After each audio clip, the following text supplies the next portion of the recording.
কতবার যে আমি তোমাকে স্পর্শ করতে গিয়ে গুটিয়ে নিয়েছি হাত, সে কথা ঈশ্বর জানেন। তোমাকে ভালোবাসার কথা বলতে গিয়েও কতবার আমি সে কথা বলিনি, সে কথা আমার ঈশ্বর জানেন। তোমার হাতের মৃদু কড়া নড়ার শব্দ শুনে জেগে উঠবার জন্য দরজার সঙ্গে চুম্বকের মতো আমি গেঁথে রেখেছিলাম আমার কর্ণযুগল। তুমি এসে আমাকে ডেকে বলবে, এই ওঠো। আমি আমি কি শুনলাম, এমত উল্লাসে নিজেকে নিক্ষেপ করব তোমার উদ্দেশ্যে। কতবার যে এরকম একটি দৃশ্যের কথা আমি মনে মনে কল্পনা করেছি, সে কথা আমার ঈশ্বর জানেন। আমার চুল পেকেছে তোমার জন্য, আমার গায়ে জ্বর এসেছে তোমার জন্য। আমার ঈশ্বর জানেন আমার মৃত্যু হবে তোমার জন্য।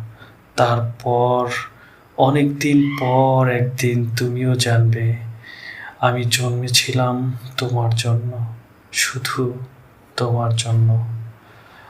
শুধু তোমার জন্য নির্মলেন্দু গুণের অসাধারণ একটি প্রবীণ কবিতা। যদি ভালো লেগে থাকে একটু জানাবেন প্লিজ।